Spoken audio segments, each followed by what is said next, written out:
Untuk kesempatan kali ini, pembicara pertama akan menyampaikan selama waktu 30 menit. Kami persilahkan kepada Bapak Lambas untuk sekaligus juga memperkenalkan secara singkat data diri Bapak. Kami persilahkan Pak Lambas. Baiklah, terima kasih Ibu Reni sebagai moderator. Bapak dan Ibu sekalian, seperti yang sudah disampaikan oleh Ibu Reni, saya Lambas.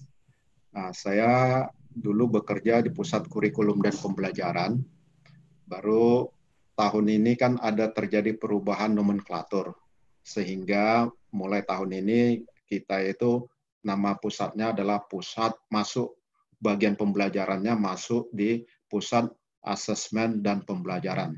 Sedangkan Pusat Kurikulum dan Pembelajaran menjadi kembali lagi Pusat Kurikulum dan Perbukuan.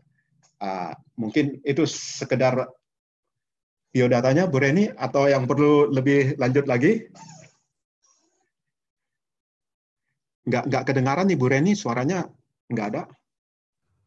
Ya, boleh nanti kan kalau memang peserta ada hal yang penting, mungkin nanti Bapak bisa membantu untuk memberikan jawaban. Oke, ya. Kalau gitu sudah bisa langsung ke paparan materi. Paparan materinya. Oke, ya, terima kasih Bu Reni, Bapak dan Ibu sekalian.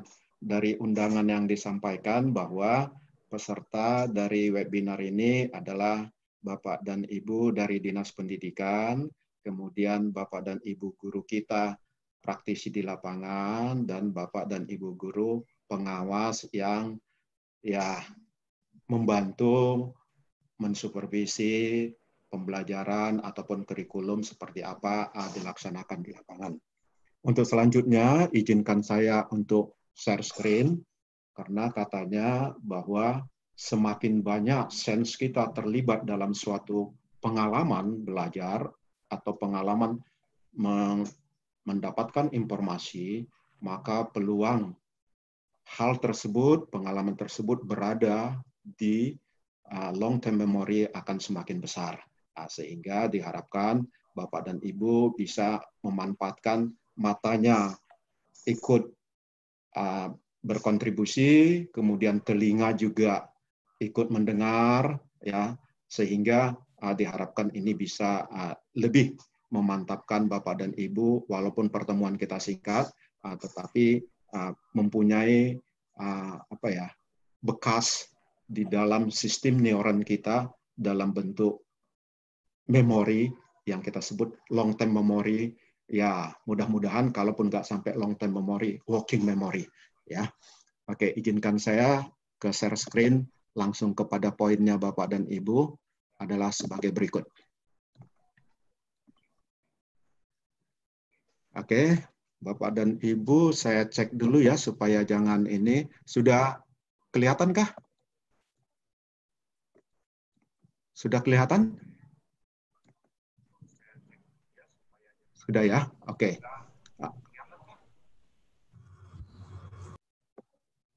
Jadi judul yang disampaikan sama kita yaitu kiat-kiat pembelajaran, tapi kaitannya dalam penyelesaian kurikulum selama masa pandemi COVID ini. Karena ada lagi nanti yang berkaitan dengan kiat-kiat pembelajaran itu, yaitu berkaitan bagaimana kiat-kiatnya ini dioperasionalkan di dalam RPP-nya sehingga di dalam implementasinya ini bisa berlangsung dengan baik seperti yang diharapkan. Jadi kita lihat Bapak dan Ibu, wah kok nggak bergerak ya? Halo, ininya nggak bergerak, kenapa ya? Oh, udah. Jadi kerangka dari pembahasan kita itu saya bagi atas 4 bagian. Yang pertama, kondisi dan situasi kebiasaan baru dan protokol kesehatan sekarang ini yang diakibatkan oleh adanya pandemi COVID-19. Baru bagaimana implementasi kurikulum 2013 yang sekarang. Karena kita tahu bahwa asumsi-asumsi bagaimana kurikulum 2013 dilaksanakan itu sekarang ini tidak dipenuhi. Sehingga harus ada tindakan kita kalau kita mau mengimplementasikan kurikulum 2013. Ini tindakan itu saya katakan di sini namanya penyederhanaan lah, mau apapun istilahnya terserah Bapak dan Ibu ya. Mau relaksasi karena ada juga saya dengar mengistilahkan relaksasi kurikulum 2013. Baru setelah itu ini dilanjutkan nanti sekilas tentang perangkat ajarnya, ini hanya desain besarnya, karena desain kecilnya atau yang lebih mikronya itu nanti akan dibahas pada sesi yang kedua. Ya. Begitu juga dengan strategi pembelajaran berkaitan dengan perangkat ajar tersebut. Jadi kita lihat Bapak dan Ibu, saya tampilkan di screen. Ini adalah berkaitan dengan latar belakang atau terjadinya berkaitan dengan dampak dari COVID ini, bagaimana ini berdampak bagi satuan pendidikan, bagi guru, bagi siswa, bagi keluarga, bagi kita berkehidupan, yang khususnya kalau kita berada di tempat kerumunan atau di tempat-tempat umum. Ya, jadi jumlah-jumlahnya kita lihat di situ adalah minimal puluhan ribu, kalau tidak ratusan ribu, seperti yang tertera di screen. Jadi secara totalnya itu diidentifikasi sekitar 646.000. Ya, ini berkaitan dengan jumlah-jumlah yang berdampak terhadap individu. Selanjutnya, karena dampak perubahan ini, ya, maka terjadi semacam suatu perubahan di dalam kebutuhan. Perubahan di dalam dukungan, ya, perubahan di dalam itu diantisipasi atau ditindaklanjuti oleh Kementerian Pendidikan Kebudayaan dengan Kemenak, yaitu dengan menetapkan kebijakan pendidikan, ya, memfasilitasi pendidikan jarak jauh, kemudian menangani bagaimana supaya pandemi COVID ini tidak bisa menyebar lebih sporadik lagi. Kemudian aktivitas-aktivitas pos pendidikan. Ya, jadi saya hanya di slide ini berkonsentrasi satu hal saja, yaitu berkaitan dengan menetapkan kebijakan selama pandemi COVID ini. Yaitu Bapak dan Ibu sudah kita rasakan, sudah kita ketahui bersama, dihapusnya UN, kemudian didorongnya belajar dari rumah, adanya relaksasi dana BOS ya dan BOP. Sekarang saya mencoba mengenalkan bagaimana kita menyesuaikannya dengan kurikulum, ya, bagaimana berkaitan dengan kenaikan dan kelulusan kelasnya, ini tidak akan saya bahas di sini, ya. Tapi pada prinsipnya bagaimana strategi-strategi yang lebih makro di dalam implementasi dari pembelajarannya yang dimulai dari kurikulumnya. Nanti untuk yang lebih mikronya itu akan dibahas di sesi yang kedua menurut pemetaan dari materi yang kita dapatkan. Jadi Bapak dan Ibu, ada semacam kesepakatan bersama, ada 9 poin di sana, tetapi yang kita bahas di sini adalah poin 1 dan 2, ya, tentang prinsip-prinsip kebijakan pendidikan di masa pandemi COVID ini berkaitan dengan kurikulum dan pembelajarannya saja, ya. Kemudian pola-pola pembelajarannya berkaitan dengan waktunya dan juga mungkin perubahan konten dan akibat-akibat yang terjadi daripada terjadinya perubahan-perubahan atau terjadinya asumsi-asumsi yang tidak dipenuhi kalau implementasi kurikulum 2013 dilaksanakan secara normal. Jadi pada prinsipnya Bapak dan Ibu sederhana saja. Bagaimana supaya kesehatan dan keselamatan peserta didik, pendidik, tenaga pendidikan, keluarga, dan masyarakat ini menjadi prioritas utama di dalam menentukan atau menetapkan kebijakan ini. Supaya apa? Supaya individu-individu yang saya sebut tadi tidak menjadi kena atau korban dari ganasnya COVID-19 ini. Bapak dan Ibu, selanjutnya kita lihat di sini ada satu kebijakan yang dikeluarkan dengan surat edaran nomor 4 tahun 2020. Jadi kalau misalnya di 2013 kurikulum 2013 ya, karena dia kurikulum berbasis kompetensi, maka dia harus mengejar ketuntasan kompetensi inti dan kompetensi dasar. Tetapi di dalam kebijakan kurikulum dan pembelajaran berkaitan dengan masa pandemi COVID ini, maka ada surat edarannya, yaitu yang kita lihat dari sini misalnya bahwa belajar dari rumah melalui pembelajaran jarak jauh dilaksanakan untuk memberi pengalaman belajar. Tapi walaupun belajar dari rumah, kita harapkan bahwa belajar itu harus memberi makna, bukan hanya sekedar memenuhi tuntutan belajar tanpa terbebani tuntutannya gitu ya. Jadi harus memberikan belajar yang bermakna tanpa terlalu harus membebani tuntutan kurikulum 2013. Jadi untuk itu kita memberikan sekarang semacam diskusi bantuan bagaimana implementasi kurikulum 2013 ini supaya bisa kita laksanakan dengan baik ya. Jadi itu yang kita harapkan di poin 1 itu. Baru yang poin yang kedua bahwa karena adanya perubahan-perubahan pola berkehidupan termasuk pola persekolahan, maka ada suatu kebutuhan tentang kecakapan hidup.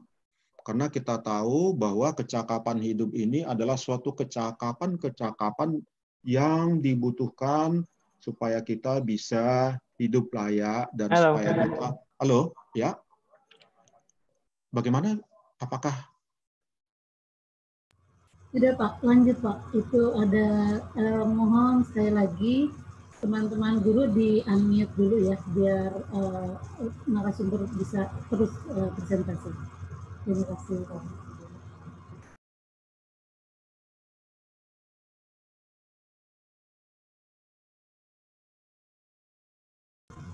Pak Lambas, tolong suaranya dihidupkan speakernya.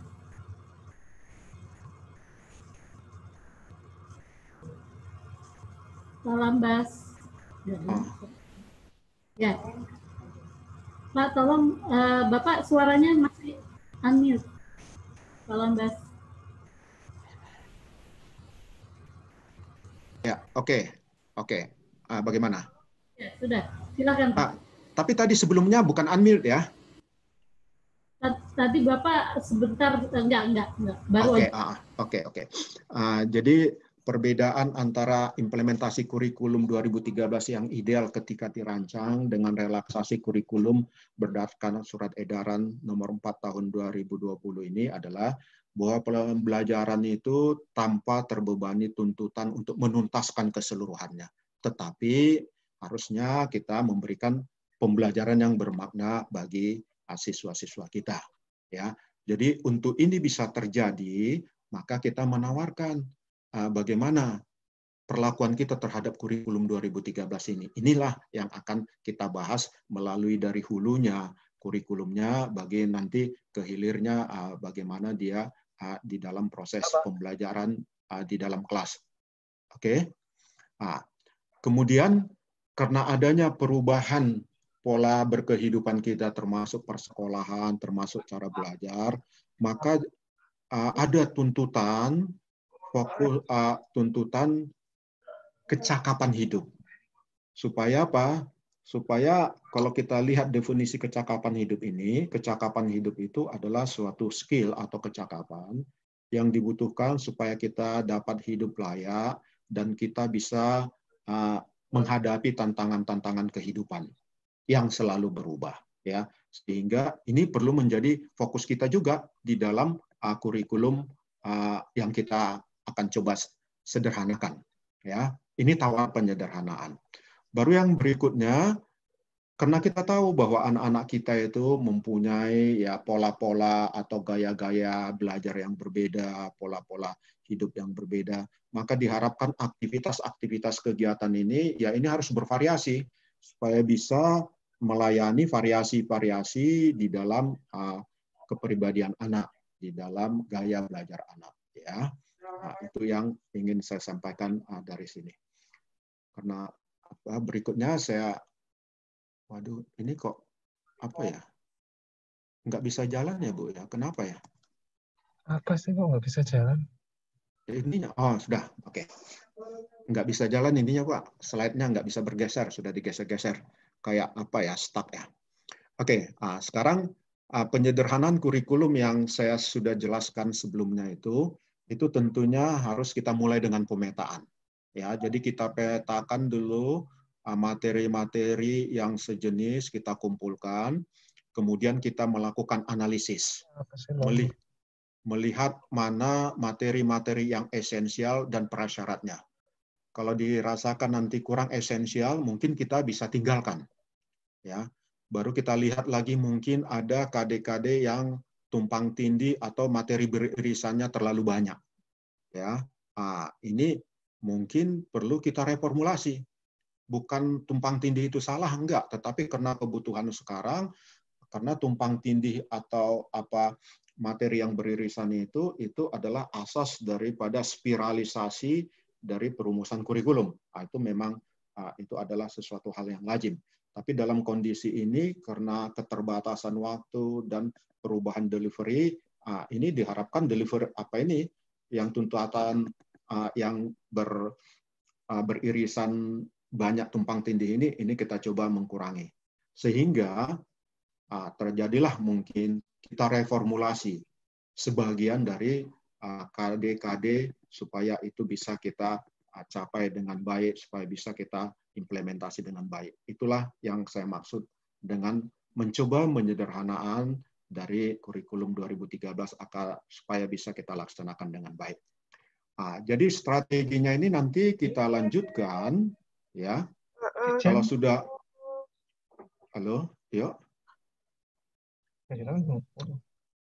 Oke, strateginya nanti kita lanjutkan setelah kita identifikasi itu sudah, jadi tahap pertama itu sudah kita sederhanakan, maka berdasarkan KD-KD yang sudah kita sederhanakan itu sebagai acuan, ya kita susunlah tujuan pembelajaran yang lebih jelas, lebih spesifik, lebih fokus, ya supaya apa? Supaya benar-benar implementasi pembelajaran itu bisa bermakna sesuai dengan tujuan. Untuk setelah kita sampai kepada tujuan yang kita inginkan, kita menyusun silabus atau desain perangkat ajar atau apapun namanya. Baru setelah itu kita mengembangkan RPP-nya dan dilanjutkan modul belajar atau bahkan lembar aktivitas. Jadi yang menurut desainnya nanti yang warna agak-agak kuning ini itu nanti akan banyak dibahas di sesi kedua. Bagaimana mengembangkan optimal RPP yang dilanjutkan dengan suatu proses. Alternatif tahapannya adalah kita lihat, jadi kalau kita sudah melakukan penyederhanaan dari kompetensi dasar, maka selanjutnya adalah menyusun desain.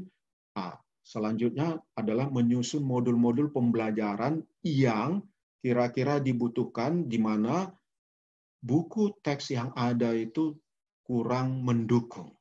Ya, jadi penyederhanaan penyusunan modul pembelajaran ini adalah kita rancang untuk hal-hal yang pembelajarannya tidak didukung oleh buku teks pembelajaran yang ada. Karena buku teks pembelajaran yang ada itu didesain dengan asumsi-asumsi dengan kondisi-kondisi yang tidak sama dengan kondisi sekarang ini. Sebagai contoh misalnya, ya, mungkin di dalam buku teks itu ada kegiatan-kegiatan yang membutuhkan katakanlah laboratorium. Kan kita, anak-anak kita nggak punya akses. Nah, itu harus kita siasati. Bagaimana itu kalau memang itu sebagai suatu esensial.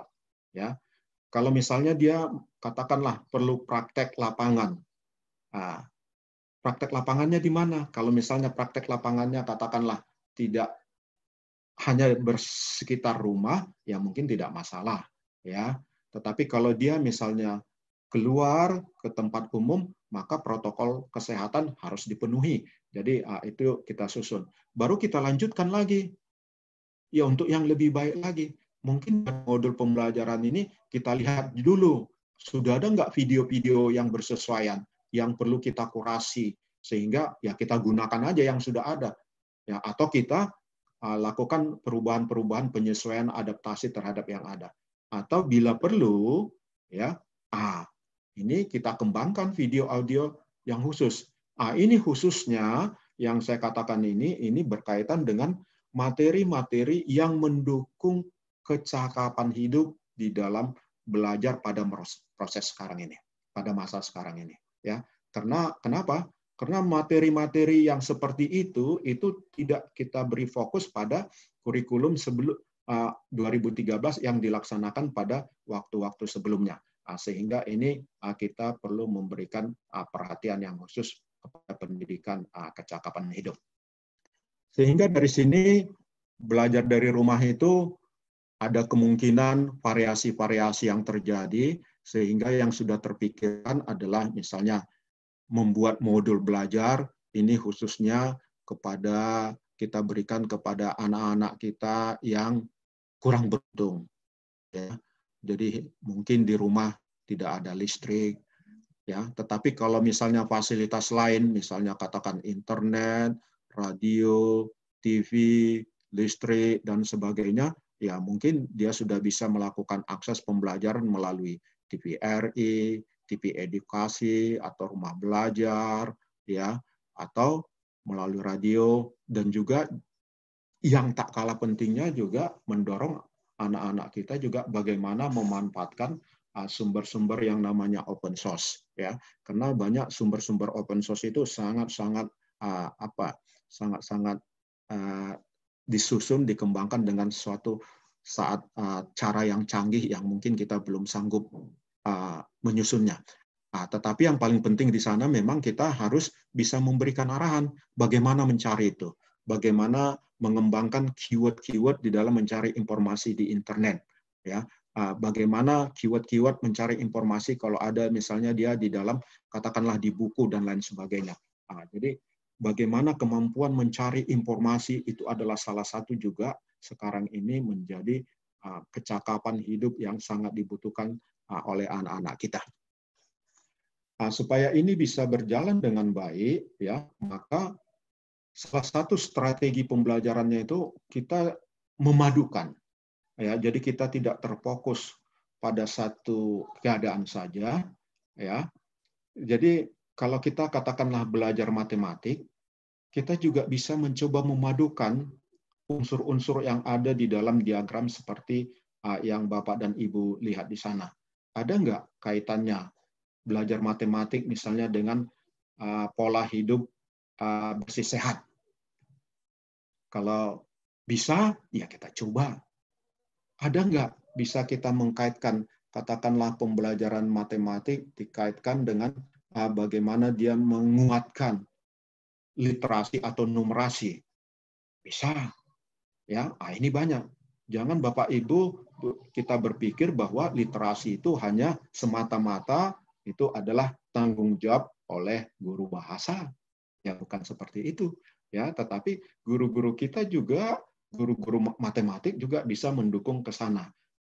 Begitu juga halnya dengan katakanlah poin-poin yang lain berkaitan dengan pendidikan kecakapan hidup, penanganan COVID, gerakan masyarakat sehat, pendidikan karakter, kegiatan-kegiatan rekreasional, aktivitas-aktivitas fisik, kegiatan spiritual dan keagamaan, dan lain. Kita yang nggak tahu, mungkin akan muncul nanti kreativitas dari Bapak dan Ibu dari daerah menyesuaikan terhadap kebutuhan-kebutuhan yang diperlukan di lokal kita masing-masing.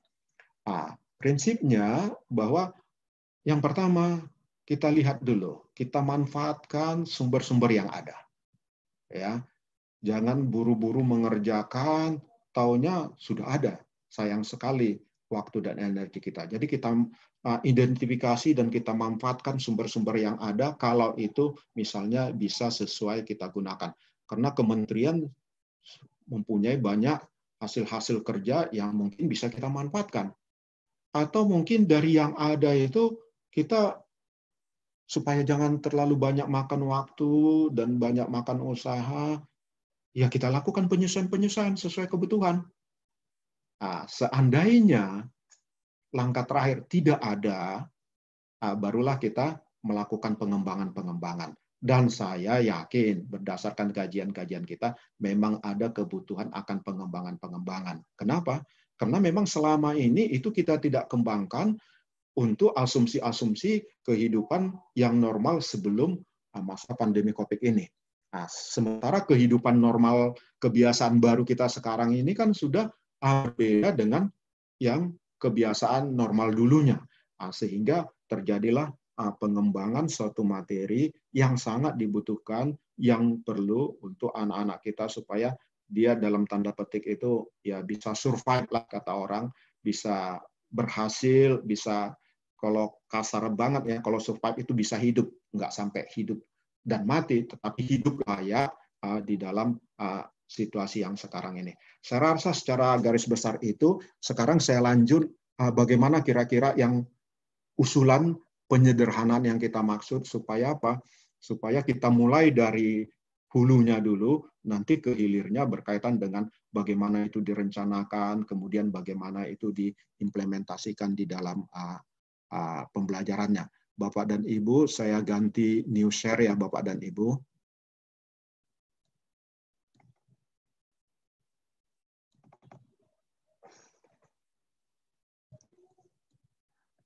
Oke, saya harapkan sudahkah kita melihat Bapak dan Ibu?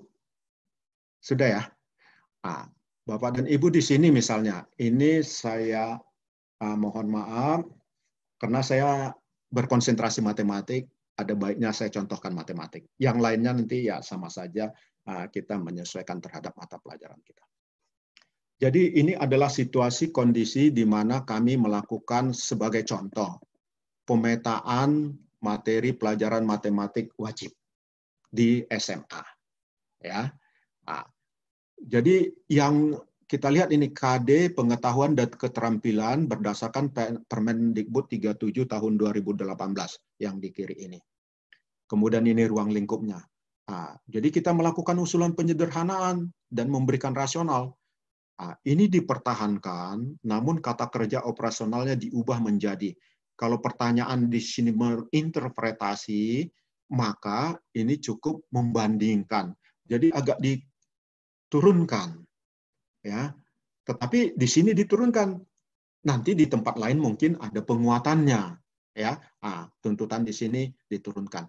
Sedangkan yang kedua ini, ya, yang poin 32 ini tentang pertidaksamaan rasional dan irasional ini dilepas, karena kita rasakan mengingat adanya kebutuhan waktu yang sangat terbatas, ya, kemudian layanan yang tidak prima seperti biasa, ini dilepas. Dalam arti apa? Kita lihat, ini prasyarat nggak dengan yang lain? Oh, ternyata ini bukan prasyarat dengan yang lain. Dilepas artinya tidak perlu diajarkan. Oh, sedangkan yang ini, 33. Oh, ini perlu sekali. Ini harus dipertahankan. Yang kuning berikutnya di bawahnya. Oh, ini dipertahankan, namun dibatasi. Jadi tidak keseluruhan dia. Ya. Jadi karena ada warna kuning tadi, kalau warna merah tadi kan hilang aja.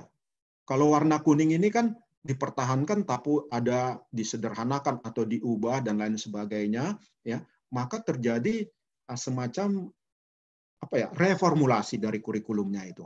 Ini kalau kita lihat ya, saya jalankan ada. Kalau hijau dia tidak ada terjadi, dipertahankan bulat-bulat.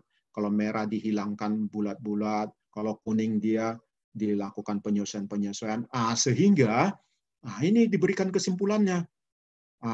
Jadi ini adalah kesimpulan hasil dari analisis kita tadi, karena ada yang kita hilangkan, ada yang kita pertahankan bulat-bulat, ada yang perlu reformulasi dan lain sebagainya, sehingga kesimpulannya ini kita lihat Bapak dan Ibu di sini. Jadi sebelumnya kurikulum 2013 yang berdasarkan Permen 37 tahun 2018 itu ada 10 KD pengetahuan, ya, sekarang menjadi 8 KD pengetahuan. Ada 10 KD keterampilan menjadi 8 KD keterampilan di kelas 10. Jadi di kelas 10 itu ya tadinya ada 10 pasang KD matematika yang wajib, sekarang menjadi 8 pasang KD Matematika Uang Wajib. Begitulah selanjutnya untuk mata pelajaran lain kita mencoba menyarankan kepada Bapak dan Ibu supaya relaksasi kurikulum ini bisa berjalan, tapi relaksasi yang memberikan manfaat bagi anak-anak, ya, bukan relaksasi hanya sekedar menjalankan kurikulum, tetapi memberikan bermanfaat sehingga tujuan pendidikan itu tidak terganggu secara keseluruhan. Ya, terganggu sebagian, ya memang itu harus terjadi karena kondisi-kondisi yang membuat hal itu terjadi. Menurut saya sekian paparan saya. Mohon maaf Bu Reni agak molor sedikit, sekitar 3 menit. Waktu dan kesempatan saya sampaikan selanjutnya kepada moderator.